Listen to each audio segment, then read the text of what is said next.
Blessed are the eyes that see what you see. For I tell you, many kings and prophets have desired to see what you see, and have not seen it. To hear what you hear, and have not heard it. I thank you, Father, for hiding these things from the learned and the wise, and revealing them to the innocent and the simple.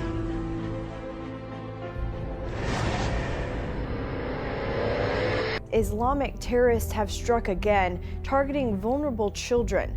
Over the weekend, Boko Haram burned children alive in Nigeria, and ISIS bombed school children in Syria. This is what's left of homes in the village of Delori, Nigeria, after Boko Haram went on a rampage Saturday night. Heavily armed gunmen and at least 3 suicide bombers attacked. They set much of the village afire. Children let out blood-curdling screams as they burned alive in their huts. 2 nearby refugee camps were also attacked. Nigerian army troops arrived but were outmanned and outgunned by the terrorists. Charred corpses and bullet-ridden bodies were counted Sunday. At least 86 people were killed and another 62 people injured in the attack. 3 females were among the suicide bombers. Nearly 3,000 miles away, Islamic State terrorists struck in the heart of Syria, this time in a Shiite neighborhood south of Damascus. They exploded 2 bombs on Sunday in an area protected by Lebanon's Hezbollah. The first was a suicide car bomb.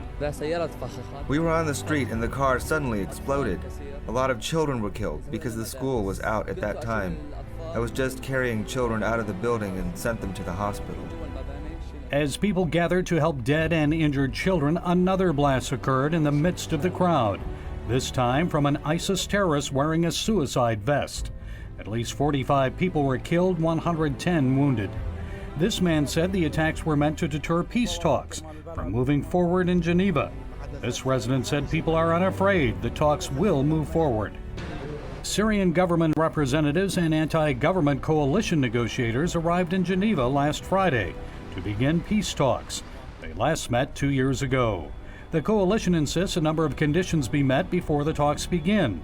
They want an immediate ceasefire so humanitarian aid can be delivered to starving and suffering Syrians. Tonight, a blizzard is sweeping across much of Middle America. The zone of snow extends from Colorado to Wisconsin. More than 13 million people are under the threat of winter weather.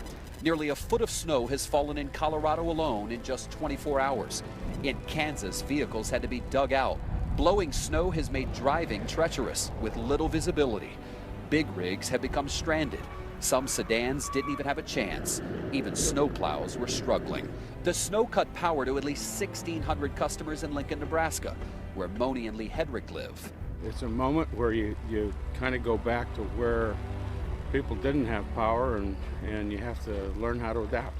Elsewhere today, it was unusually warm, from Chicago to New Orleans. Nashville set a record, 75 degrees. That warmth combined with strong winds will cause severe thunderstorms and a looming threat of tornadoes for nearly 9 million people from the Gulf Coast to Illinois.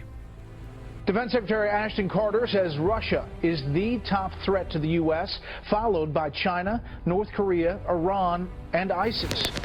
It is an ominous show of force and an unmistakable signal by the U.S. to Vladimir Putin.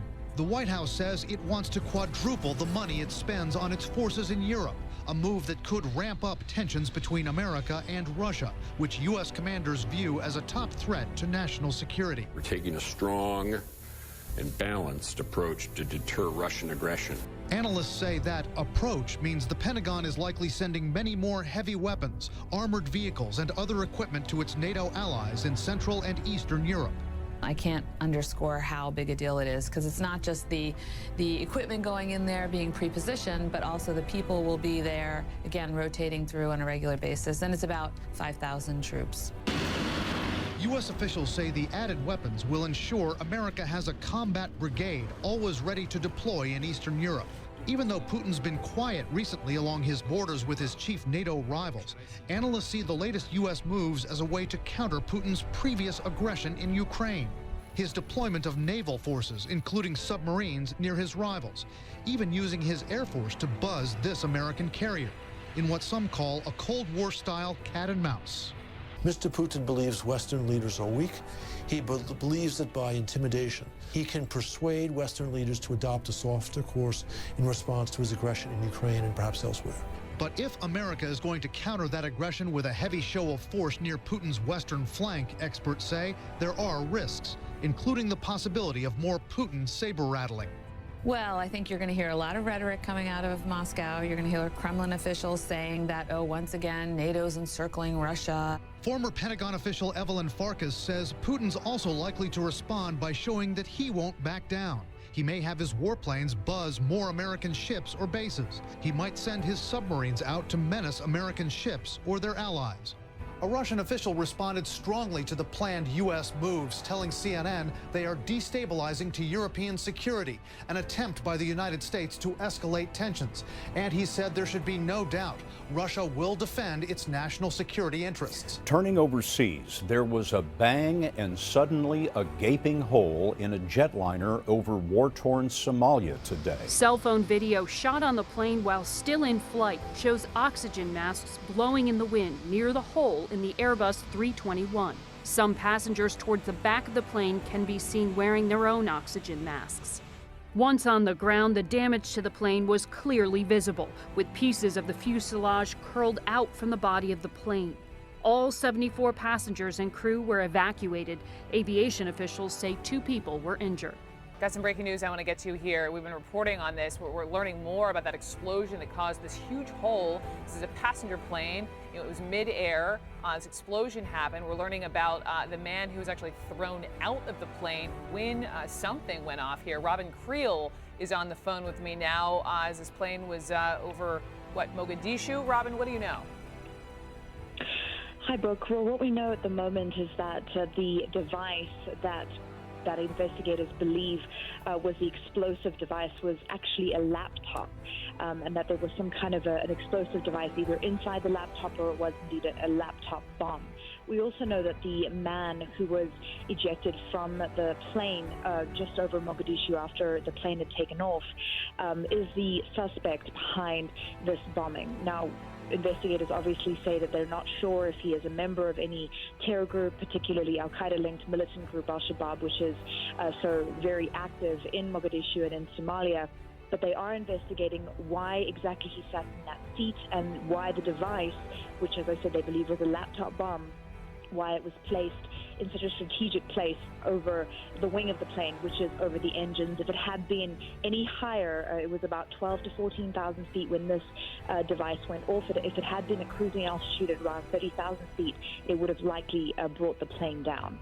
For the first time, a health emergency has been declared in this country because of the Zika virus, which is suspected of causing birth defects. Doctors in Dallas in the southern United States are advising Zika-infected patients, or those showing symptoms, to abstain from sexual contact or to use protection. This after they say they confirmed the state's first case of sexually transmitted Zika infection. The virus is largely believed to be carried by mosquitoes and transmitted through bites. But in 2009, a biologist from Colorado who had visited Africa transmitted Zika to his wife through intercourse, in what was the first known sexual transmission. In Colombia, officials were already handing out condoms this week, but in order to prevent pregnancy. Infected mothers-to-be face the biggest health risks. At least 11 civilians have been killed in militant rocket attacks in the Syrian city of Daraa. The Syrian news agency says that dozens of people, most of them women and children, were also wounded in the attacks which took place on the residential neighborhoods of the southern city. In a separate raid, the Jaish al-Islam militant group fired rockets and mortar shells at a suburb of the capital, Damascus. A high school was destroyed and 3 staff members were injured. Foreign-sponsored militancy, which began in March 2011, has claimed the lives of more than 260,000 people and has displaced almost half of the country's population. A blizzard for one half of the country and summer-like severe weather for the other, all from the same massive storm system. It got bad quick. The roads were covered. Snow is coming down pretty hard. Whiteout conditions closed highways from Colorado to the Dakotas. The storm bringing up to a foot of snow in Wisconsin. Some areas getting 2 inches in only an hour. Down south, the storm looking much different. Tornado on the ground, tornado on the ground. Several tornadoes were reported in Mississippi, one tearing across a community college campus. In Alabama, an extremely dangerous tornado hit near Aliceville, damaging homes as well as a federal prison. I was too busy praying to worry about what was going on. I was just calling on the name of Jesus, asking him to take care of us. I didn't know what had happened until I came out of that closet and I saw everything around. Then I got a little nervous then, but I was grateful to God. He brought us through it. A total of 6 tornadoes have been reported in Mississippi and Alabama. Severe weather for the Midwest is expected to end today as that storm system works its way towards the eastern seaboard. Russia says it has serious grounds to suspect that Turkey is preparing for a military incursion into Syria. The Russian Defense Ministry spokesman Igor Konashenkov says there are signs of hidden preparations by the Turkish armed forces to take action in the Syrian territory. Earlier, Moscow once again rejected Turkey's recent allegation that a Russian warplane violated Turkish airspace. The Russian Foreign Ministry spokeswoman said Moscow believes Ankara's claim is a cover-up for Turkish military activities on the Syrian border. Maria Zakharova added that Turkey has yet to provide evidence that Russian jet fighters violated its airspace. Tensions between the two countries have been high since the shoot-down of a Russian bomber by Turkey over Syria in late November. Ankara insists the Russian jet had trespassed into its airspace. New indications tonight that Kim Jong-un is about to launch a long-range rocket into space. A U.S. official tells CNN North Korea may already be fueling a rocket at its Dongchang-ri site. Whenever they get real close is when they'll move it over to the launch pad. We won't have a lot of warning at that point. Newly released satellite images from the monitoring group 38 North show the presence of vehicles, including buses for personnel, at the launch site. The images show another ominous sign about the launch tower. They've made it higher, 10 meters higher, since the last time they tried one of these What does that launches. Well, it could be that it's a bigger rocket. A bigger rocket with a longer range, possibly capable of hitting the continental United States. Kim's regime has already declared it will launch a satellite into space as early as this weekend. While the regime says it's an Earth observation satellite, experts say that's a cover. They can claim it's a civilian satellite, but that's the same technology that you would need to put an ICBM warhead anywhere you want on the face of the Earth. The expected path of this launch has the U.S., South Korean, and Japanese militaries on alert tonight. The first stage of the rocket is supposed to drop into the Yellow Sea off the coast of South Korea. A cover for the actual satellite should fall into the East China Sea. Then another stage drops into the Philippine Sea. But the U.S. and its allies say they'll shoot these components out of the sky if they go astray. Coming on the heels of North Korea's 4th nuclear bomb test, analysts believe Kim's doing this to build his stature inside his country, to show he can stand up to the U.S. and his other enemies. But they worry the young, violent dictator might miscalculate. We know less about him than his father and his grandfather. We even have concerns that perhaps he doesn't understand the concepts of red lines, that he might stumble across a red line that his father or grandfather would have known to stop short of. Zimbabwe has declared a state of disaster in most rural areas of that country hit by a severe drought. Public Works Minister said the number of people requiring food aid has risen to nearly 2.5 million, which is 26% of the population. The official said all 60 rural districts of Zimbabwe are affected by the crisis. The African nation has suffered perennial shortages in recent years and has resorted to importing grain from neighboring countries to meet its needs. A regional drought worsened by the El Niño weather phenomenon has affected South Africa and Zambia as well as Zimbabwe, leaving tens of thousands of cattle dead, dams depleted, and crops written off.